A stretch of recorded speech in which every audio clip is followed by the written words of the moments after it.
So thank you again for being here this morning. My name is Robin Hamaker. Just to give you a bit of background about myself, I'm an energy consultant and energy analyst here at Pulse. I've worked in the energy industry for several years now, but I specialize in energy auditing, energy behavioral change, and energy policy and legislation. I'm a commercial energy assessor here in the UK, and I will be a lead ESOS assessor under the scheme. So the talk I prepared for you today centers on ESOS, but also I want to talk about leveraging it into more for your organization. The talk I have should last around 30-40 minutes, but please feel free to get up if you need to for any reason, and if you will, hold all of your questions to the end, and we'll do our best to get to them then. So there are two main items on the agenda today. It's my hope that we all have had some time to sort of review the overview of the scheme and know the basics of it, but just to make sure we're all on the same page, I'll do a quick overview of the scheme and give some background behind it and some of the motivation behind why we're dealing with energy efficiency in the policy landscape at this time. And then I'll move on to the slightly more interesting bit where I'll talk with you about why I really believe that now is the time to actively engage with energy efficiency and really to see ESOS as an opportunity. So those two bits.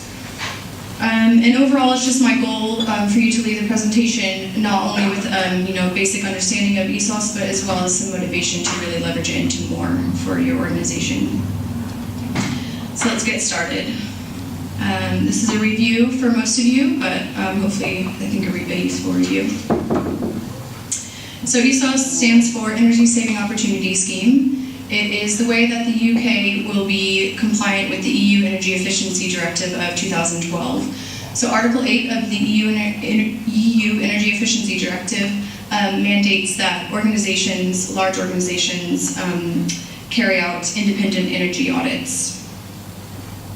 Just taking a step back from the EU directive, it ultimately stems from the commitment at the EU level to address climate change. So the EU are acting on the understanding that science clearly shows that while the Earth's temperature has fluctuated in the past, recent human activity, such as burning fossil fuels, has caused high levels of CO2. This is where we are now, and that we have set ourselves onto a path to a much warmer planet ultimately. So the science now shows that we need to stick to around 2 degrees Celsius rise. We're already at around 1 degree, and that's if we want to prevent dangerous, irreversible changes to our environment and really to our existence. So to stick to this 2 degree increase in global temperature, we now know that we can only burn around 800 gigatons of carbon. To give you an idea, we've already burnt 530 of that, so we've got around 270 left. At current rates, that means we have around 30 years to get off carbon. So this is kind of the motivation for addressing energy issues, and not only addressing renewable energy and encouraging renewable energy at the EU level, but increasingly encouraging energy efficiency. So that's just a little bit of background to catch everyone up. And I think the thing is, now we're realizing that half of our carbon reduction targets need to come from energy efficiency measures in this country. So the regulations have been put into force in July this year, and Department of Energy and Climate Change, have since produced these guidelines, which you might recognize, to help kind of make sense of the scheme and the requirements of it.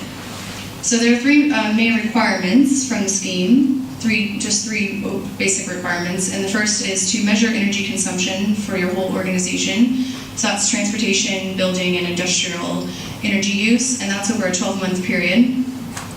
The second is to carry out audits on areas of significant use, so that's 90% of your energy use that we identify when we measure your energy consumption.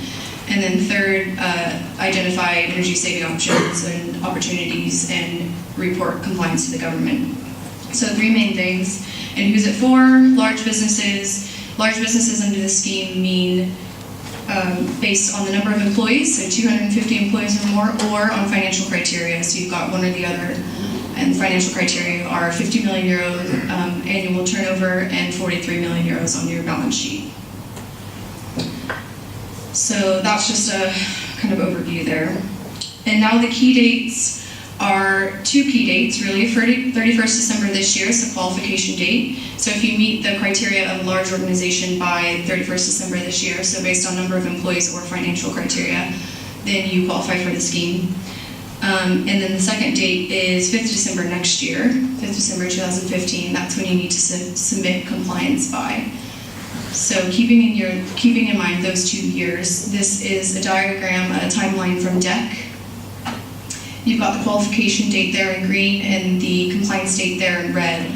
Now the gray box is the reference period. That's where we measure your energy consumption, and that's not set in stone there. You can actually slide it along that timeline so long as you leave enough time in between the end of it and the compliance date to carry out any necessary energy audits. So that's it for basically for the overview. Just wanted to mention quickly, these are the administrators of the scheme.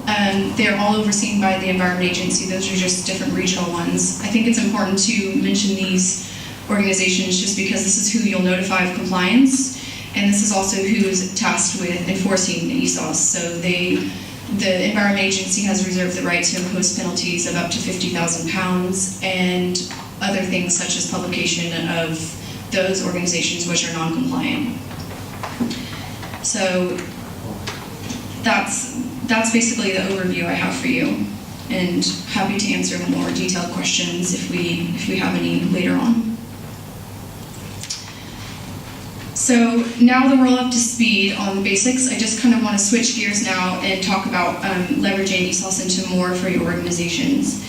And I want to touch first on 2 approaches that you can take to ESOS and make the case that really ESOS is an opportunity, and it really is an opportunity that should not be missed. So in my most recent blog post, which I know you all were sent a link to, so hopefully you've all read and love it by now, hopefully.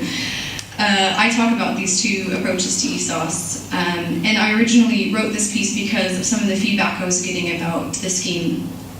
It kind of made me see that organizations were adopting one approach by default, but that actually there are 2 clear approaches to ESOS, and I think it's more useful to recognize the fact that there's not just one way, and it's not just about compliance. So the first approach I call the tick box approach, and the second is the blueprint to savings. They're both relatively self-explanatory, but just to flesh it out for you, the tick box approach is where organizations are looking to just complete the ESOS assessment and are really just interested in the bare minimum requirements of the regulations. And if it's not clear already, this has kind of been the default approach of a lot of the organizations I've been speaking with. The blueprint to savings approach, on the other hand, is where organizations understand that audits are really the first step in realizing savings for the organizations. And the core goal is to really implement key projects and identify projects with lucrative payback periods and move forward with actually implementing them. So the danger with the tick box approach is that the cost of energy audits under this approach will never be paid back. And any cash generative energy efficiency measures will basically be ignored if the assessment is not actively engaged with. So in my initial conversations about ESOS, I was getting a lot of hesitation, as you can probably imagine, about ESOS, and I kind of understand that organizations were now really just defaulting to this tick box approach due to their past experience with legislation that was sort of parading around under the guise of energy efficiency, so specifically things like the CRC Energy Efficiency Scheme, I think it's called now. The CRC scheme, in case you're not familiar or if it didn't apply to you, is essentially a tax on every unit of energy used over a certain amount. It was originally designed to incentivize organizations to implement energy efficiency measures, but it actually just really, resulted in a large monetary payment to the government for a lot of organizations. I think the government thought that by taxing people, it would incentivize them to look at projects, but really, I think people just begrudgingly paid the tax. And as a result, now a lot of organizations are looking at ESOS that way and just sort of approaching it with this idea of how do I get through it? It's kind of a painful experience. And I think while it's perfectly understandable to disdain policies like the CRC, I just want to make sure we all kind of understand that ESOS is actually quite different and is not the CRC, and it's not like other energy taxes. It doesn't require a large tax on your organization, and it simply requires you to look at your energy use in further detail. It's really the type of policy where you get out what you put into it, and you can actually see a return on investment into compliance, unlike the CRC. But the thing is, you can't see that return on investment if you don't plan to implement the things and if you just take this tick box approach. So, as you begin to think about your own ESOS assessments, I just hope that you keep in mind that taking the blueprint to savings approach will truly allow you to turn your compliance into an opportunity for your organization. And I hope that we can kind of get back past this tick box approach and move towards the blueprint to savings approach. So with that in mind, I now want to make the case that there has actually not been a better time than now to engage with energy efficiency in your organization if you're not doing so already. So you might be thinking I'm a bit optimistic at this point about energy efficiency, and I am. And I think there's a lot of reason to be optimistic at this point in time, but I'll distill it down to 3 key reasons for you, 3 key take-home points about why now is really the time to engage with energy efficiency. And the first is that energy efficiency measures can have considerable economic benefits, and they're typically win-win opportunities in that they save both energy and money. The second is that I believe there will be a sharp focus on energy and climate issues in the run-up to the UN climate talks in 2015 and beyond. So I think it's going to be a big issue in the media.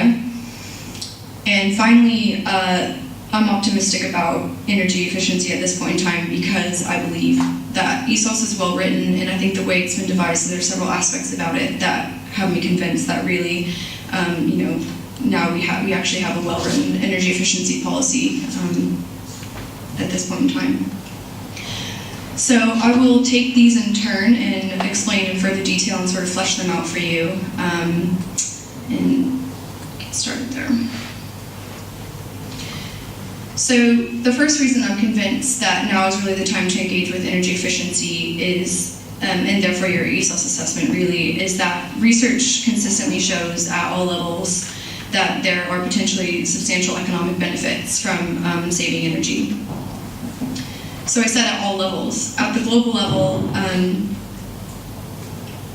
the uptake of economically viable energy efficiency investments has the potential, a recent study showed, to boost the economic output by up to £11 trillion by 2035. So that's from the International Energy Agency. Bringing it down to the UK level, the national level, it's estimated that if only 6 to 7% of the projects outlined in ESOS are implemented, then that could have a net economic benefit of £1.6 billion. So that includes the cost of compliance as well as installation, so that's net economic benefit. So 1.6 billion potential. And I think worth highlighting is that both of these estimates I mentioned here only consider economically viable energy efficiency measures. So for those of you that are a bit more skeptical, these studies are not exaggerating, and these are highlighting gains that are likely to actually happen. So that's a sample of the economic potential of energy efficiency at the global and national level, but you might be thinking about what does that mean for my organization or my industry. So bringing it down to that level, at the industry level, looking at data centers specifically, a recent study showed in the US that small and medium data centers have the potential to save up to 40% of their energy use. So this is not the large, really efficient Google Cloud kind of data centers. These are the small to medium ones, and probably likely like the ones that we have here in the UK. And that study showed if they save around 40% of their use, that could save up to $2 billion annually. And further at the organization level, many studies show, it's very common to show that organizations, large organizations like yours, who implement energy efficiency measures can save an annual 15 to 20% off annual energy spend. So what that largely comes down to, as you can imagine, is individual technologies. And in a minute, you'll hear from Andrew Foxcroft, who works in the leisure industry. He'll talk about the specific ways he reduced his company's energy spend by around 15%, including upgrading to LEDs and more efficient pool pumps. And I think LEDs, while I'm on that topic, it's one of the only things that we can recommend across the board. If you're not doing LEDs, you need to do them now. I see that we need to do them here in this hall, actually, but little side note there. I think they're just vastly more efficient than any lamps that we know about so far, so there's that, and Angel will talk more about specific ways he's used LEDs in his organization. For cinemas, I found an example of where one cinema company in the UK adopted voltage optimization technologies, and they've reduced their energy consumption by over 20% and paid themselves back in 2 to 3 years. So that's an option. And my final example about talking about energy efficiency measures, the potential economic benefits, is from hotels. I found several examples. One hotel in America dropped its gas bills by installing heat recovery systems to capture excess heat from its pools. And another hotel in Vietnam replaced its hot water heaters with air heat pumps and now uses around 75% less energy. So here I've pointed to specific technologies, which is always a bit risky because I understand that not all of them will apply to your organization, or you might be doing all of these things that that you can. But the point I'm making here is not to recommend one set of technologies apart from LEDs. Is rather just to highlight the fact that there are likely many ways that your organization can benefit economically from engaging with energy efficiency. And I also think that it's worth mentioning, it's something I've been hearing a lot, that my organization's already doing everything I can. We're already implementing all of these things. What can ESOS really point out that I don't know already? I think it's really important for those types of organizations to get a quality lead assessor who can take a good look and really just add value to the assessment by suggesting other technologies or other behavioral change programs that you may not be familiar with. So it's good to have a third party come in and even look at some of the energy efficiency technologies that you're already using and make suggestions. So I think you've got to search out a really a high quality assessor in that case. All right, so that's the first reason I'm optimistic about energy efficiency at this point in time. The second reason is that I believe there will be a sharp focus on energy and climate issues in 2015. And this is mostly due, as I mentioned, to the run-up to the UN climate talks in Paris in late 2015, which many are outwardly positive about. So many experts, diplomats, and negotiators are probably the most optimistic that they've been about reaching an international climate deal since 2009. So I'm not sure if everyone's familiar with what happened in Copenhagen, but it was quite a letdown. And I think there's been quite a big momentum finally building up to it again. And I think the optimism that I've been seeing around the climate talks is well-founded, and it really just rests on the idea that renewables have improved economics. Solar basically has gotten a lot cheaper, and political reasons like the US and China are finally on board now, having reached a climate deal, bilateral climate deal last month. So another reason I'm expecting energy issues to be a media focus for 2015 is due to the ongoing tension between Europe and Russia. And I believe really that the public in the UK is increasingly sort of uncomfortable with this dependency on Russia, and increasingly aware of it as well. Maybe we weren't so aware of it, but I think the conflicts that we saw this year have primed the public to be thinking more and more about energy, and I think the media will latch on to that. So for these reasons, I believe that there will be a considerable amount of attention on energy issues and increasingly on energy efficiency. So before I mentioned that, we can look at where we're getting our energy from, renewables, but I think increasingly energy efficiency will be in the media. And I think what that means for your organizations ultimately is that ESOS is a real opportunity to sort of ride the coattails, if you will, and your positive engagement with it can lead to creating positive narratives around your organization and just riding the coattails of the media's attention on energy next year. So there's huge CSR and PR opportunities with your engagement with energy efficiency. And I don't think that means that you need to implement, glamorous projects next year. I think it just means if you can talk about what you're doing to first look at your energy use and engage with it in that way, I think the public will be quite receptive. So that's the second reason. And the third reason that I'm convinced that now really is a great time to engage with energy efficiency is that I think we have a good policy on our side. And I think there are two aspects about ESOS that I'm quite impressed with. The first is that only cost-effective recommendations will be put forward. This means that everything we recommend has to be put through a full life cycle cost analysis. So it's just a more comprehensive way at looking at a project's effectiveness, and a payback period is a good way to look at things, but it doesn't always include things like maintenance. So I think the fact that ESOS basically requires a life cycle cost analysis means that it'll produce quality recommendations. The other thing that I'm interested or excited, I guess, about ESOS is that it requires that you present the recommendations to the board, basically to directors or senior management.